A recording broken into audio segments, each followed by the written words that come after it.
That's what the seller wants to give you to purchase this home. Well, maybe not give you directly, but they want to give you the credit to do the repairs to this property.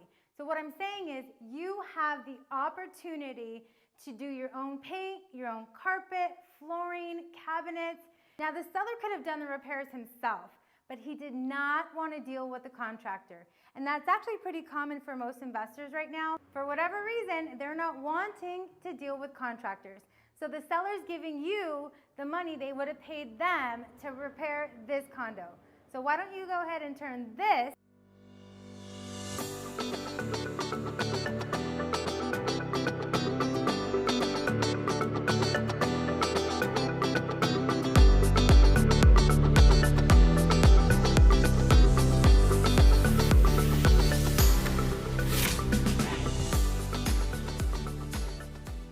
into